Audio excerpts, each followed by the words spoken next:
Beach, coming to you one more time with Beach's Audio Adventures, which is our alternative to riding motorcycles in the Alps and other exciting places when we can't actually get there with our American passports. Sitting here on Grand Island, New York, in the middle of July for the first time in 35 years. It's really remarkable to spend a summer in America. But here we are. And on the other end, we've got, in the Great White North, Mike Knott. How cold is it in Thunder Bay, Ontario, Mike? It's so cold, I just had a flasher show me a picture of himself instead of flashing me. It's actually not that cold. It's like 30 C and ridiculous humidity. So it's pretty, it's very warm. I was in the backyard earlier today, standing there doing nothing, sweating. But anyways, we're here to talk about motorcycles, not about my sweat habits. I'm enjoying a nice Australian Shiraz Cabernet, Shiraz, I think is the more Couth people say that, a Hardee's. Yeah, so I'm enjoying this glass of wine. We're about to talk to Kayla Yaakov. Welcome aboard, Kayla. Hi, thank you. And Kayla's a young and up-and-coming road racing star. You're riding 190cc in AMA series, is that correct? Yeah, for the Moto America Ovale Cup this year, we're riding the 190 Ovales. But I also race big bikes. I have a Honda NSF 250, which is like the Red Bull Rookies Cup in Moto 3 bikes, and a Kramer 690 as well. So how old are you, Kayla? 13. 13. Wow, that's right on.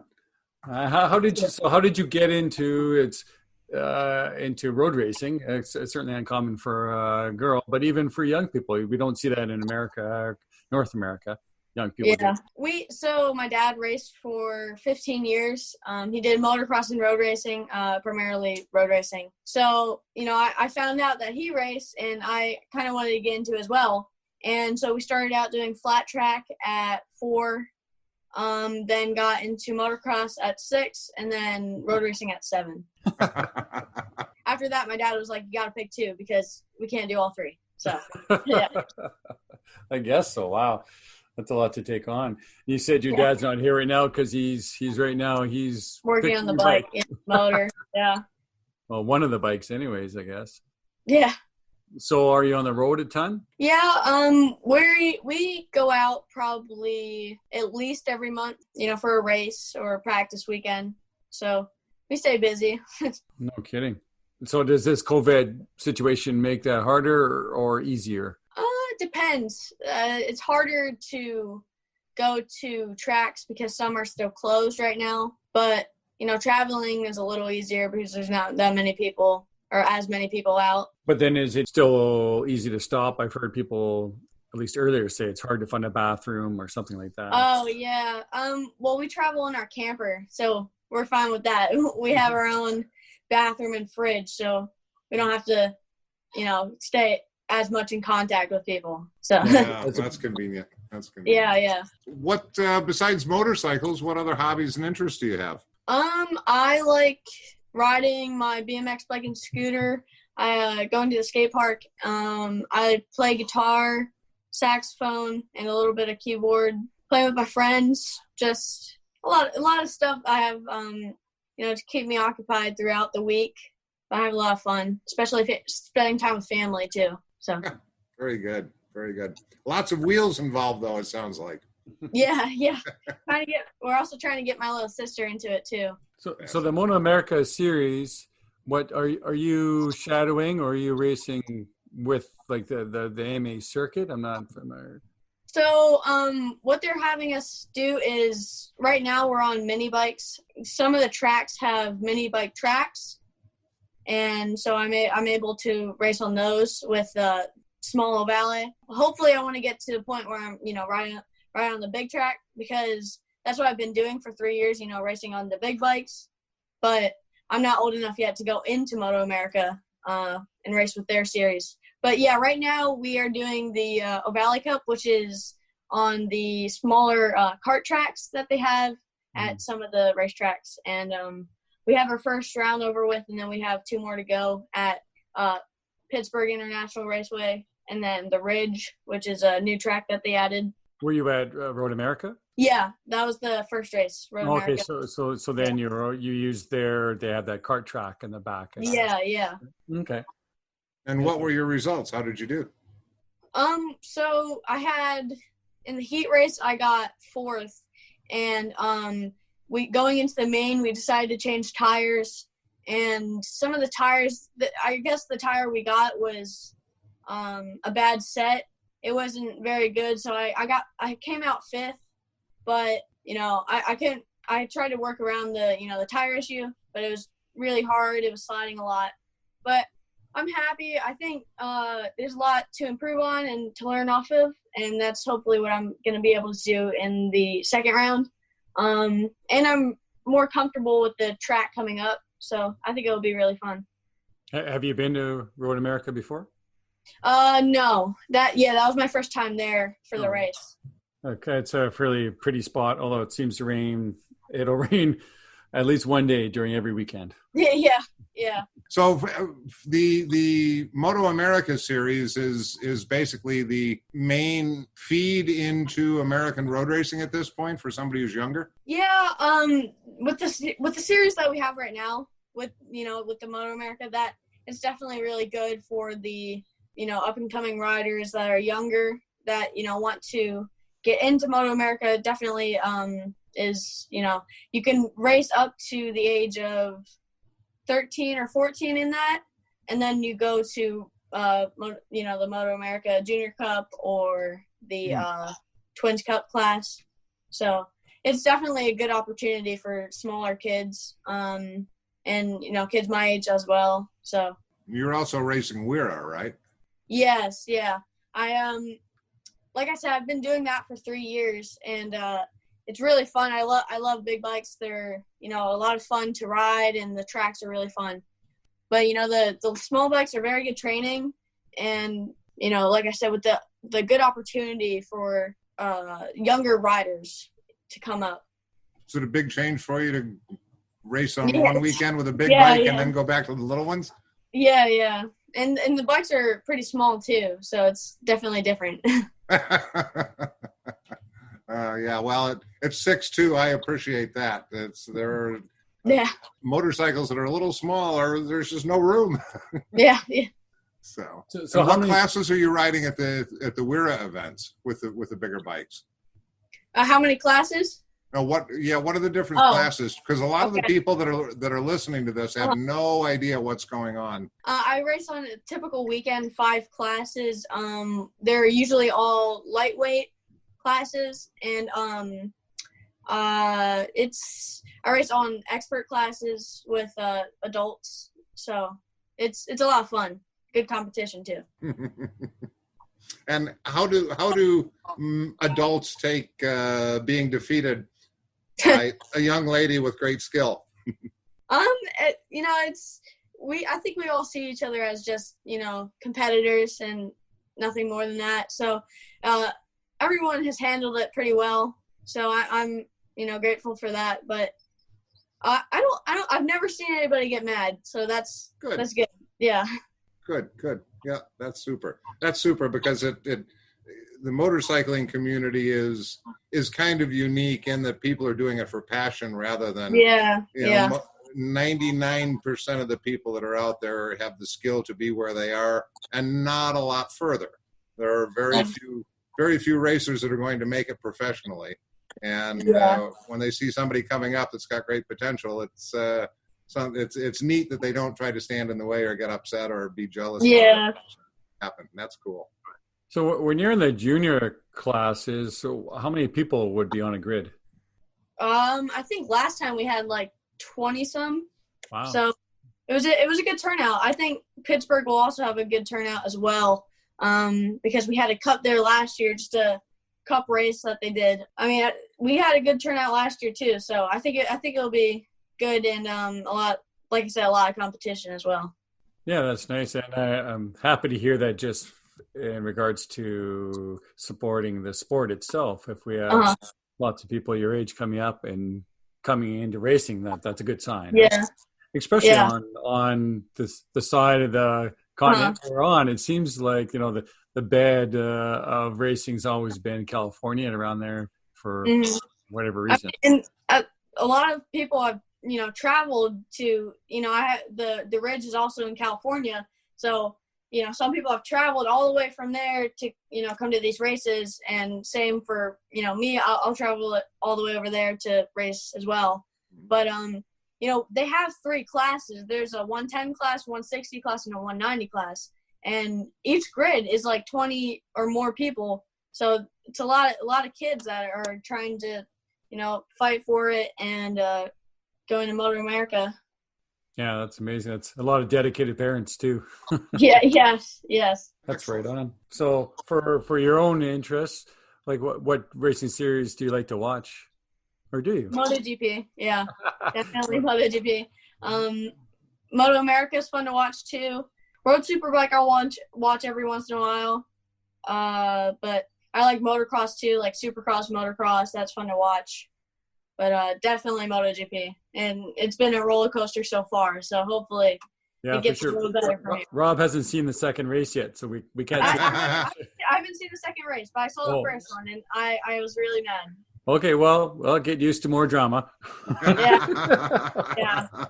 It gets more interesting, mostly due to the weather conditions. I think. I heard. Track temperature is at 61 C today. Just crazy. Wow. Temperature, yeah.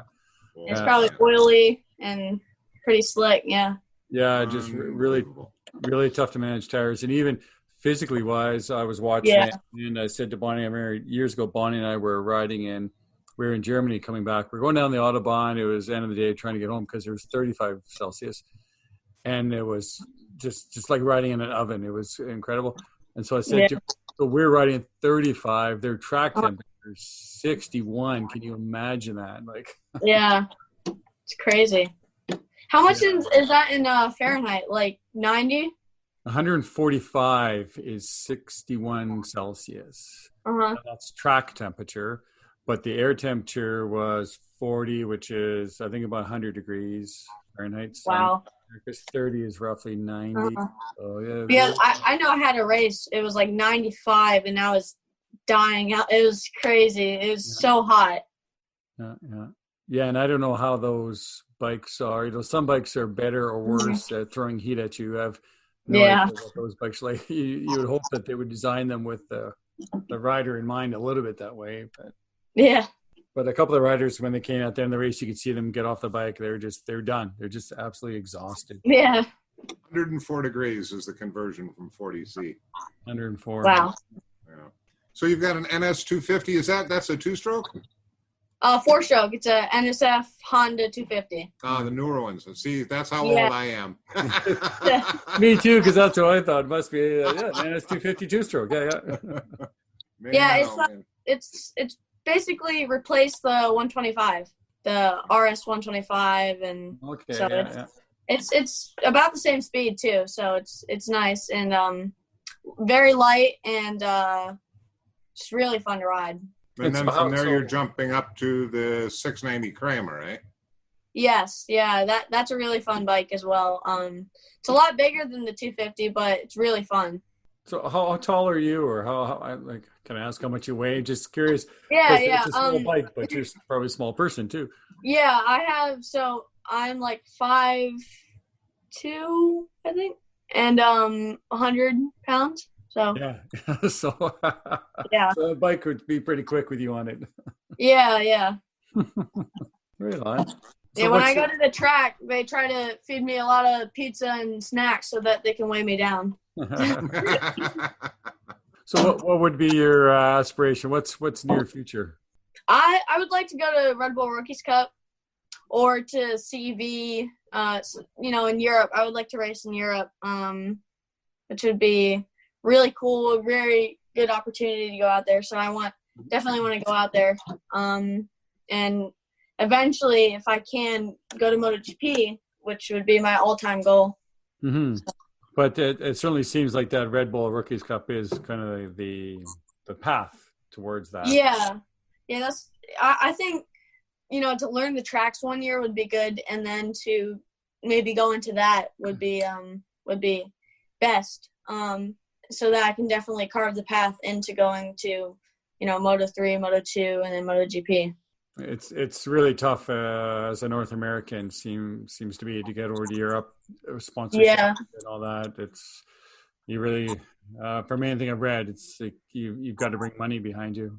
It can be the passport seems to matter still in that racing. Yeah. But the racing, the Moto America series now, there's still great racers in that, and they're slowly building that back up again. And Wayne Rainey's looks like he's doing a pretty good job with it. Mm-hmm. Yeah, I would go into Moto America too, but I would like to have a GP series like CEV with the GP bikes. There's nothing wrong with the 400, but I'd rather be on a GP bike. Yeah. Yeah, well, that's the path to the big show, isn't it? Yeah. So what's it like to jump from your 190 to your 690? How much difference is it in mindset and speed and everything else? Is it a huge change? Weight is like 200 pounds different, and then like the bike is like probably 2 times, maybe 3 times bigger. Probably like 3 or 4 times bigger. A lot wider. It's just a different feel, but it's easy to go. Like if you know both bikes, it's easy to go from one to the other. Is there any electronics on either of the bikes? Any of the bikes? Yeah, not like lap timer and stuff. Like no, but I mean like traction control or anything like that. Oh, probably I think on the Kramer it has that. I'm not 100%. My dad would know. I'm not into that stuff. But I know the 190 O'Valley is more of a, kart racing bike, so there's not as much electronics put into it. Mm-hmm. So.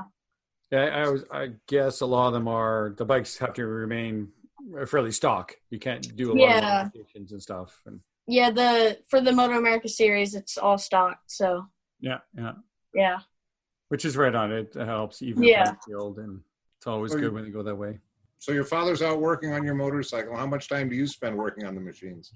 I mean, I could do a couple of things, but I would rather him be right there because I don't want to mess anything up. But I'm more of the person to just ride the bike and not work on it as much because I'm not super. Not saying I'm not into it, but I'm just like I haven't had much time working on anything like that, and I wouldn't want to mess anything on my own bike up. So.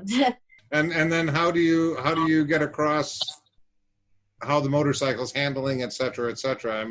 I'm just curious because some people come into racing with a very technical background. I've got a friend who was very, very successful with Weira years ago, and he was an engineer by training. So he looked at things very differently than a 13-year-old would. Very simple. And if you've got to get across how your machine is working to your father, how does that work out? It usually works pretty well. I've been getting a lot better at it. Especially being a racer, you have to have, good feedback given to, your mechanics and everybody. Right now, I don't have mechanics, mainly just my dad. But I've gotten better at it, especially in the past year with, giving feedback. It's mainly just, are the tires good or is it, is the gearing right, stuff like that. But I'm typically pretty good at it. I've messed a couple things up before with gearing, but that's just like right when I got the new bike and it was hard to gauge. But I mean, I've gotten a lot better at it, and I might not be the best at working on the bike, but I can tell if something's wrong with it. So. Yep. Yeah, that was what I was curious about. Yeah, because that's a huge skill to have. You have to be able to communicate with whoever's working on your bikes to make things better. And some people are better or worse. I mean, they said about Doug Poland at the time. I guess he was a very technical guy and he was really good at setting up a bike. But also going to AMA races, you talk to some of the other guys and they know. Yeah. I just go fast. I don't know much about that. Yeah. What's it like to get advice from some of the riders that you have, like John Hopkins or Roger Hayden? Yeah, it's really cool. I've never thought that I would be getting advice from like John Hopkins or Roger or Tony and all the people that I've met, and it's really cool. And, it's like they were like my idols, and it's weird talking to them just like regularly, and I don't know, it's just like a weird thing because like I said, I've always like looked up to them, and like meeting them in person's a lot different. But it's really cool. Because they've been racing for so long, they have so much good feedback.